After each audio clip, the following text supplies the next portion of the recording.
नमस्कार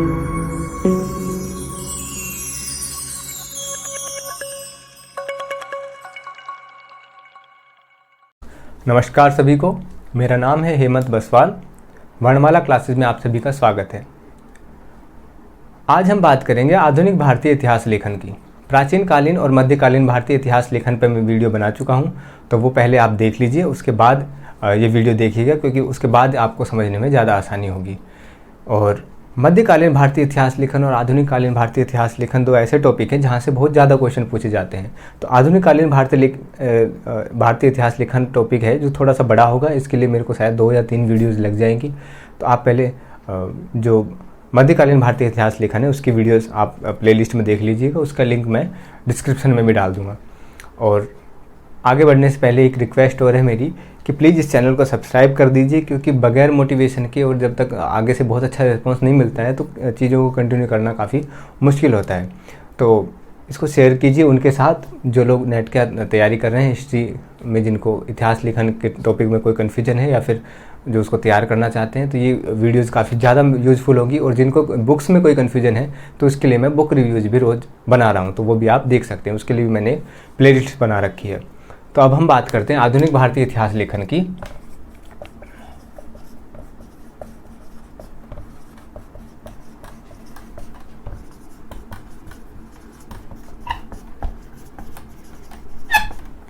जब हमने देखा था कि मध्यकालीन भारत में और मुख्यतः मुगल कालीन भारत में एक सुदृढ़ परंपरा इतिहास लेखन की डल चुकी थी, और जब औरंगजेब ने इतिहास लेखन पर पाबंदी भी लगा दी थी, उसके बावजूद भी हमें हिंदू लोगों में भी और मुस्लिम लोगों में भी स्वतंत्र इतिहास लेखन की परंपरा का विकास हमें देखने को मिल गया था कि लोग स्वतंत्र रूप से भी इतिहास लिख रहे थे, जो कि पहले राज्य के संरक्षण में लिखा जाता था।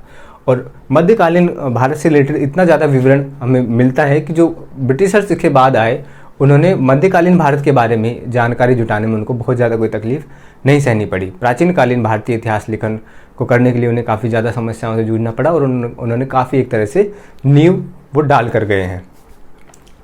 तो उसके बारे में हम पढ़ने से पहले एक बार इसको देख लेते हैं कि कौन ब्रिटिशर्स थे जिन्होंने इतिहास लेखन की परंपरा का भारत में नींव डाली। आधुनिक भारतीय इतिहास लेखन की इन्होंने नींव डाली। तो इसमें जो पहला नाम है, या फिर कहें कि प्रथम ब्रिटिशर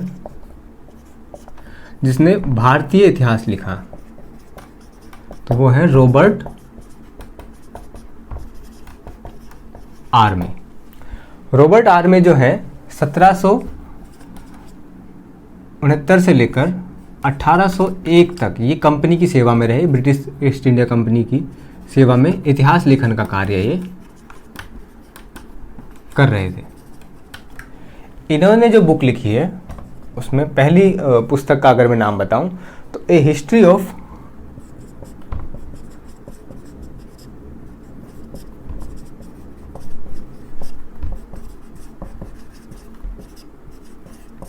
मिलिट्री ट्रांजिशन। अब ये जो बुक का नाम है, इससे आप जो इतिहास लेखन के जो ट्रेंड है वो किस प्रकार से चेंज होते हैं उसका आप या फिर कहें कि जो लेखक है उसके माइंडसेट का आपको पता लग जाता है कि इन्होंने मिलिट्री को यहाँ पर सबसे ज़्यादा महत्व दिया है इनके नज़र में, क्योंकि कंपनी का इतिहास लेखन और कंपनी मिलिट्री अपने पास रखती थी और जिन जिन इलाकों पर जाती थी वहाँ पर अपना एक तरह से कहें कि प्रभुत्व स्थापित करने का प्रयास करती थी। और आपने जब मुगल कालीन इतिहास के बाद जो शुरुआती जब कंपनी आती है तो वहाँ पर किस प्रकार से वो क्षेत्रीय शासकों को युद्ध में सहायता दे करके किस प्रकार से राजनीति में हस्तक्षेप करती थी और अब ज़्यादा व्यापारिक फ़ायदे वहाँ से उठाने के प्रयास करते थे। उस अकॉर्डिंग इन्होंने हिस्ट्री ऑफ मिलिट्री ट्रांजिशन, इसलिए इनको ये सारी चीज़ इतिहास में मिलिट्री इनको सबसे ज़्यादा इंपॉर्टेंट लगी। और दूसरा टॉपिक, दूसरी बुक जो इनकी देखेंगे उससे भी आप समझ जाएंगे कि उस समय काल में क्या हलचलें हमें या फिर क्या राजनीतिक घटनाक्रम हमें देखने को मिलता है। दूसरी जो ये बुक लिखते हैं वो historical fragment of the Mughal empire.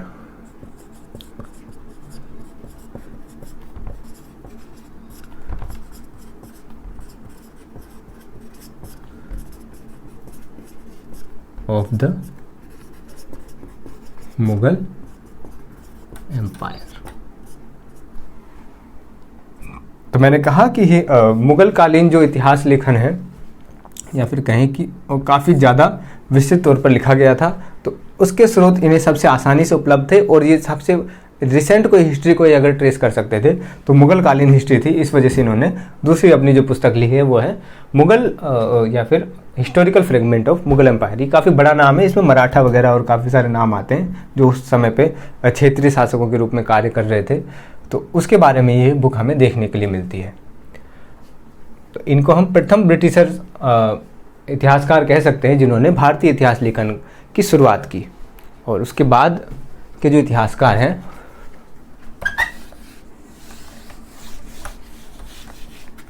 वो हैं फ्रांसिस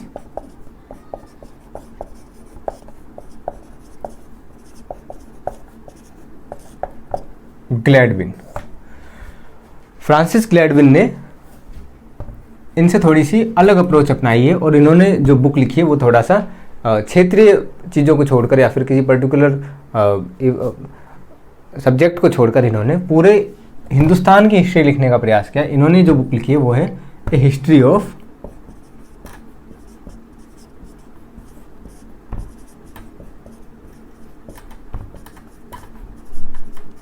हिंदुस्तान। तो इन्होंने एक तरह से कहें कि भारत में इतिहास लेखन की, आधुनिक भारतीय इतिहास लेखन की, क्योंकि ये जो विचार थे इनके इतिहास लेखन के मॉडर्न थे या फिर कहें कि पश्चिमी विचार थे, उस नज़रिए से इस इतिहास को लिखा जा रहा है कि बाहर के लोग इस इतिहास को लिख रहे हैं। तो आधुनिक भारतीय इतिहास लेखन की कोई नींव डालता है तो वे दो लोग हैं। पहला रॉबर्ट आर्मे जो कि प्रथम ब्रिटिश इतिहासकार है जिन्होंने भारतीय इतिहास लिखा, और दूसरे हैं फ्रांसिस ग्लैडविन। ये फ्रांसिस ग्लैडविन को हम प्राच्यवादी भी कह सकते हैं जिन्होंने कि विलियम जोन्स हैं उनके साथ में काम किया है। अब आगे इसको समझने के लिए, क्योंकि काफ़ी सारे इतिहासकारों के यहाँ पर नाम आएंगे, काफ़ी सारी अवधारणाएं हमें समझनी होंगी और उसके लिए हमें इसका विभाजन करना बहुत महत्वपूर्ण हो जाता है। तो इसको हम 3 भागों में विभाजित कर सकते हैं। पहला प्राच्यवादी,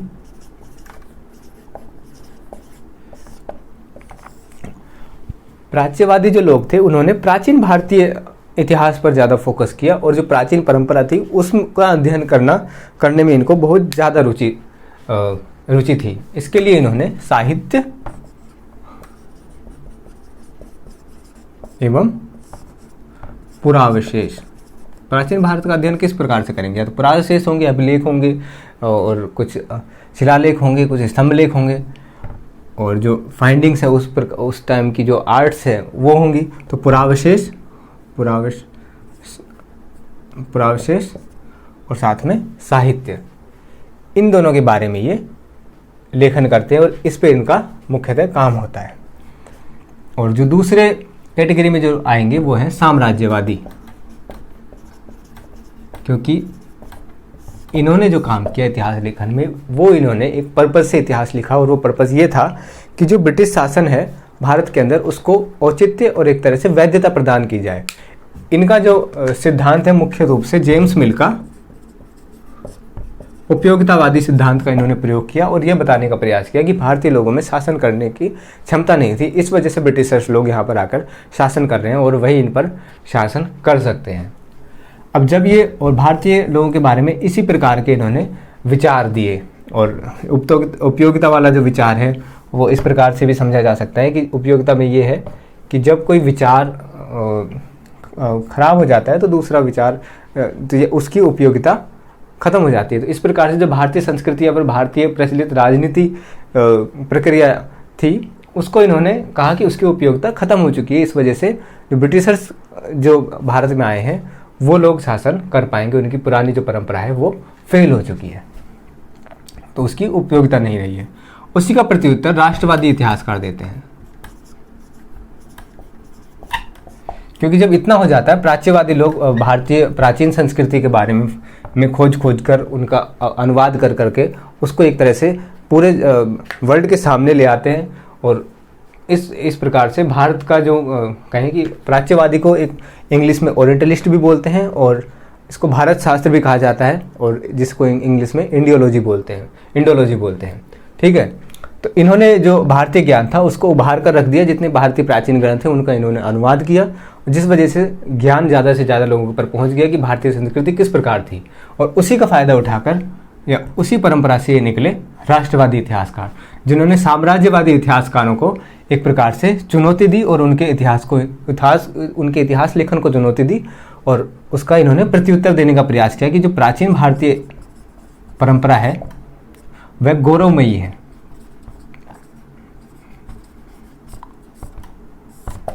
तो इन्होंने वो ये ऐसे कहेंगे बाद के चीज़ है कि इन्होंने इनका विचार भी थोड़ा सा कमियों से भरा हुआ था, क्योंकि ये प्राचीन भारतीय सभी चीज़ों को अच्छा बताते हैं और दूसरा जो गलत चीज़ें हैं उनको छुपाने का प्रयास करते हैं। ठीक है, तो ये हमें ट्रेंड देखने को मिलता है, पहला प्राच्यवादी, दूसरा साम्राज्यवादी और तीसरा राष्ट्रवादी। इसके बाद भी विभाजन है, वो हम आगे के और लेक्चर्स में देखेंगे, उनके लिए सेपरेट लेक्चर बनाने की ज़रूरत है, इसलिए उनका यहाँ पर विचार बात नहीं कर सकते हैं।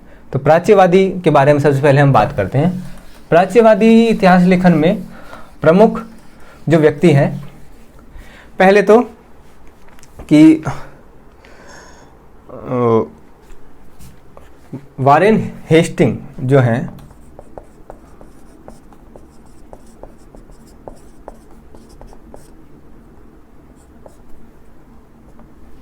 उन्होंने प्राच्यवादियों को संरक्षण दिया। उनका प्राचीन भारतीय परंपराओं को और यहाँ की संस्कृति को जानने में काफ़ी रुचि थी, इस वजह से इन्होंने इन पर इन्वेस्ट किया, यहाँ पर पैसा लगाया, क्योंकि गवर्नर जनरल थे उस वक्त पे, और इन्हीं के सानिध्य में बंगाल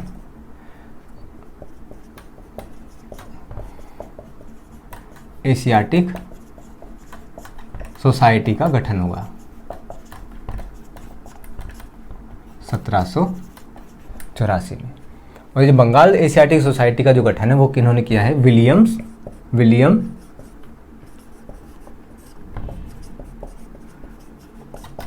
जोन्स ने। विलियम जोन्स जो है वो एक महत्वपूर्ण प्राच्यविद है, क्योंकि एक प्रकार से परंपरा डालते हैं और जो भारत का इन्होंने काफ़ी ज़्यादा अध्ययन किया। इन्होंने एक पंडित है जिनका नाम है पंडित रामलोचन। पंडित रामलोचन से प्रथम तो इन्होंने संस्कृत सीखी, और उसके बाद में इन्होंने जो संस्कृत के ग्रंथ थे उनका इन्होंने अंग्रेजी में अनुवाद किया, और इन्होंने जो अनुवाद किया है उन ग्रंथों का नाम है शकुंतला और मनुस्मृति, और साथ में इन्होंने जो अनुवाद किया है वो है एक और ग्रंथ है गीत गोविंद। ठीक है, और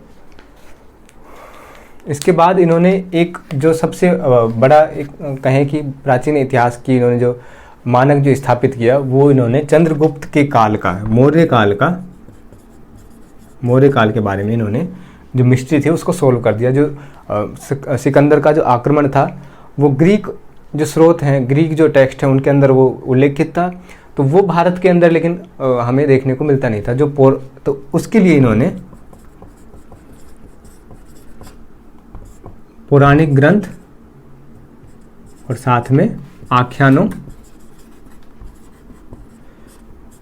आदि का अध्ययन करके, जो प्राचीन आख्यान और पौराणिक ग्रंथ हैं, प्राचीन भारतीय इतिहास लेखन में मैंने बताया था, तो उस तरह से यहाँ पे उनका यूज होगा।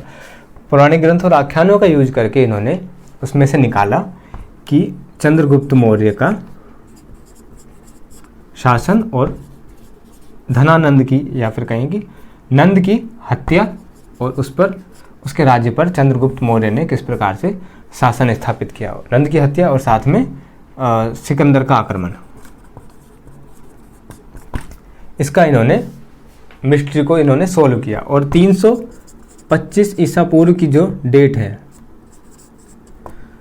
जब सिकंदर ने भारत पर आक्रमण किया था, उसको इन्होंने अध्ययन करके स्थापित किया कि यही डेट थी जिस समय उन्होंने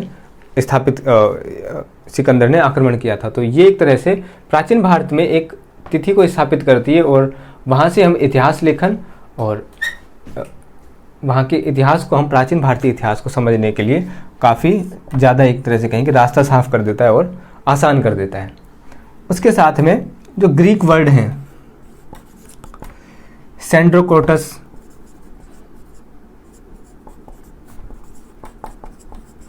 सेंट्रोकोटस को इन्होंने बताया कि ये जो सेंट्रोकोटस वर्ड है यही चंद्रगुप्त है। चंद्रगुप्त का ये बिगड़ा हुआ, या फिर कहें कि जो उनसे बोला जाता था वो शब्द यही है, सेंट्रोकोटस। और साथ में पाटलिपुत्र का इन्होंने कुछ तो है, पोलीबोथरा।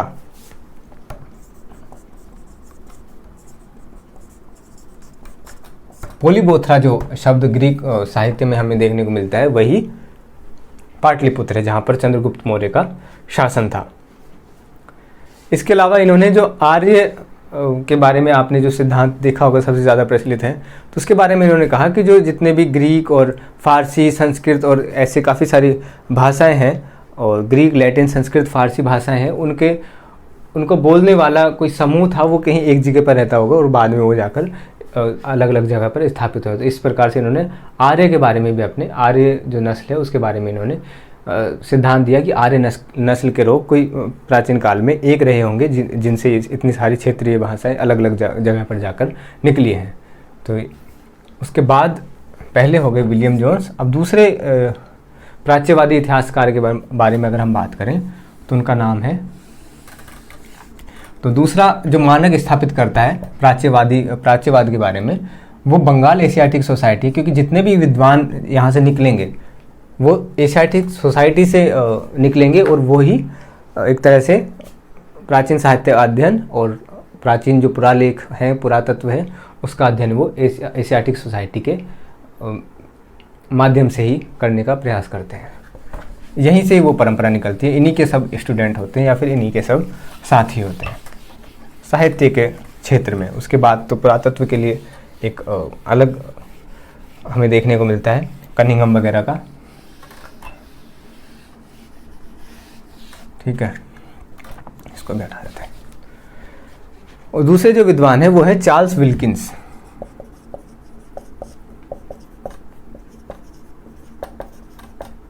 चार्ल्स विल्किंस 1784 में भगवत गीता और हितोपदेश का अनुवाद करते हैं। गीता और हितोपदेश का चार्ल्स विल्किंस अनुवाद करते हैं। और उसके बाद जो विद्वान आते हैं वो है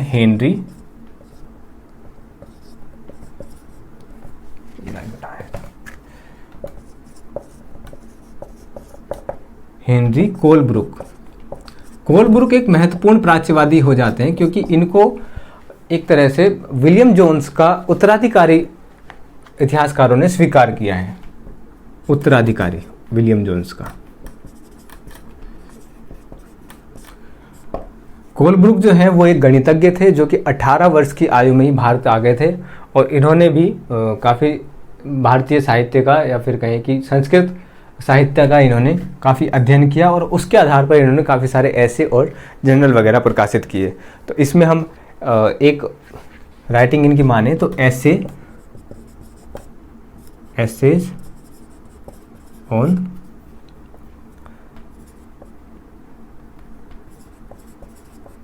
वेदास, और दूसरा है the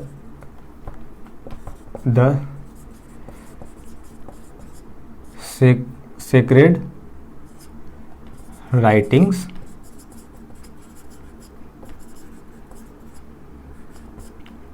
of Hindus.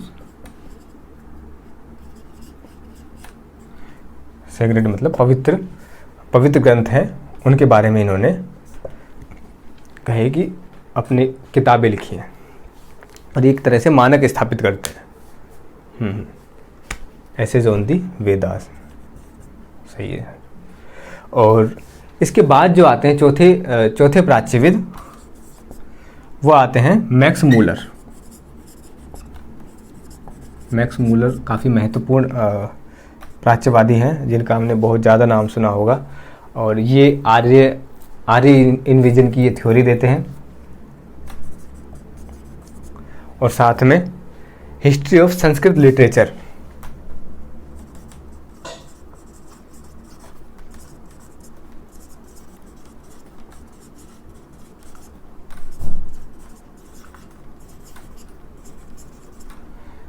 History of Sanskrit literature को ये लिखते हैं 1859 में। तो ये हो गए 4 विद्वान प्राच्यविद जिन्होंने साहित्य पर काम किया है। अब हम आते हैं पुरालेखों पर। पुरालेख पर जिन विद्वानों का काम है, तो मुख्य तौर पर हमें 2 विद्वान देखने को मिलते हैं। एक तो है जेम्स प्रिंसेप, और उन्हीं के स्टूडेंट थे, या फिर हाँ स्टूडेंट बोल सकते हैं उनको, जेम्स प्रिंसेप। जेम्स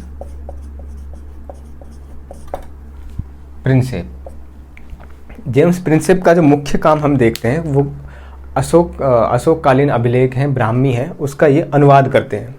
और अनुवाद नहीं कहेंगे कि ये उसको डिसाइफर करते हैं, क्योंकि उसका अभी तक उसका किसी ने मीनिंग कोई जान नहीं पाया था। जो ब्राह्मी लिपि है उसका ये मीनिंग निकालते हैं ब्राह्मी लिपि का। और अशोक का एक अभिलेख है, उससे ये इसकी शुरुआत करते हैं। तो ये काम ये कर देते हैं 1834 में, अशोक के अभिलेख ब्राह्मी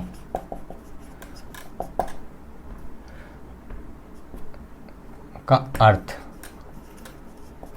अनुवाद नहीं अर्थ, और फिर उसको इंग्लिश में लिखते हैं, जो भी करते हैं, ठीक है। उसके बाद आते हैं कनिंघम। तो इस प्रकार से अगर हम डिवीज़न करके एक बार आधुनिक भारतीय इतिहास को देख लेते हैं, तो फिर हमारे लिए आगे उसको पढ़ना भी और उसको समझना भी काफ़ी मुश्किल हो जाता है, क्योंकि दिमाग में एक बार एक खाका बन जाता है। और इनके जो कार्य हैं जेम्स प्रिंसेप के, वो हमें इंडियन एंटिक्विटीज़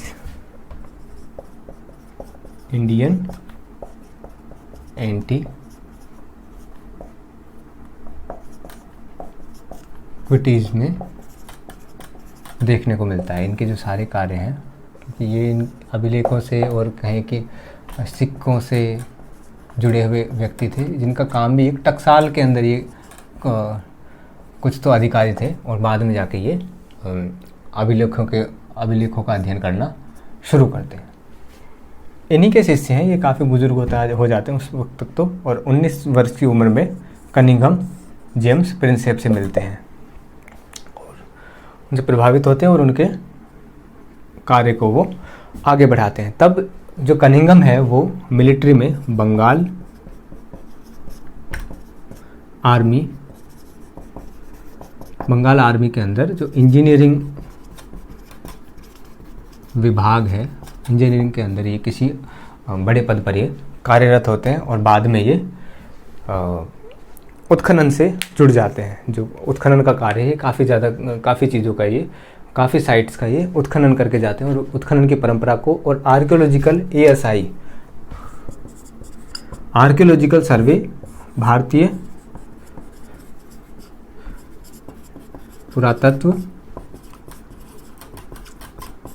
पुरातत्व विभाग के इनको जनक कहा जाता है, और इसकी स्थापना ये करते हैं, ठीक है। ये सारनाथ का उत्खनन करते हैं, और उसके बाद एक और उत्खनन ये करते हैं सांची का। लॉर्ड कर्जन के टाइम पे ये लोग होते हैं जेम्स प्रिंसेप और कनिंघम। तो लॉर्ड कर्जन जो है उनका आर्कियोलॉजी में, या फिर कहें कि पूरा शास्त्र में, पूरा लेखों में उनका काफ़ी ज़्यादा रुचि होती है, और वो इनके कार्यों को समर्थन देते हैं और इस पर इन्वेस्ट करते हैं। और उससे पहले जो प्राच्यवादियों को जो संरक्षण दे रहे थे वो थे वारेन हेस्टिंग। तो प्राच्यवादियों को जो संरक्षण दे रहे हैं उनमें महत्वपूर्ण जो नाम आता है वो वारेन हेस्टिंग का आता है। तो 1837 में ये सारनाथ का, और 1850 में ये सांची का उत्खनन करते हैं। अब इसके लिए इनकी काफ़ी सारी रिपोर्ट्स देखी जा सकती है, जो ASI में है। काफ़ी सारी रिपोर्ट है जो ये पब्लिश करके जाते हैं।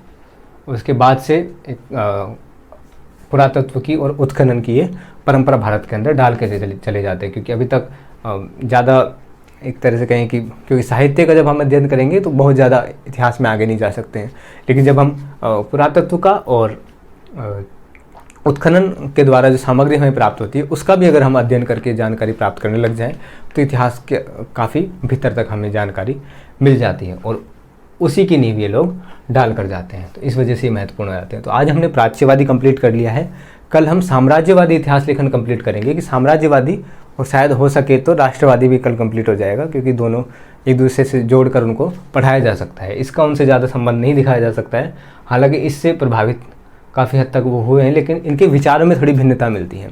इनके विचार काफ़ी लिबरल हमें दिखाई देते हैं कि ये भारतीय इतिहास को काफ़ी गौरव में मानते हैं, संस्कृति में रुचि लेते हैं और एक तरह से कहें कि उसको संस्कृति के रूप में देखते हैं, उस तरह से नहीं देखते, नस्ल के रूप में नहीं देखते जिस प्रकार से साम्राज्यवादी लोग भारतीय लोगों को नस्ल के रूप में देखते हैं कि हमारे नस्ल श्रेष्ठ है और वहाँ के लोग जो रहने वाले हैं वो कोई ख़राब नस्ल के हैं या फिर उनकी जो परंपराएं हैं और वो सब उसको मतलब परंपराओं को और संस्कृति को तो वो कंसिडर ही नहीं करते हैं। लेकिन ये परंपरा, संस्कृति, राजनीति सबको कंसिडर करते हैं और उसके बारे में लेखन करने का प्रयास करते हैं। इनके अपने रीजन होते हैं क्योंकि इनको भी भारत के बारे में जानकारी लेने की रुचि होती है। हालांकि ऐसा कोई भी शासन हो वो मुख्य तौर पर तो जो वहाँ के लोग हैं उनमें इस प्रकार रुचि नहीं लेता है या फिर उनके लिए कुछ काम करना नहीं चाहता है। हालांकि इन्होंने भी हमारे लिए काम नहीं किया था, अपने लिए काम किया, लेकिन इन्होंने जो काम किया वो हमारे लिए काफ़ी ज़्यादा महत्वपूर्ण हो जाता है और आगे जाके इतिहास लेखन में काफ़ी महत्वपूर्ण साबित होता है। बाकी वीडियो देखने के लिए आपका धन्यवाद। अगले लेक्चर में मिलते हैं साम्राज्यवादी इतिहास लेखन के साथ। चैनल को फिर से बोलता हूँ कि एक बार सब्सक्राइब कर दीजिएगा और अपने दोस्तों के साथ इनको शेयर कीजिएगा।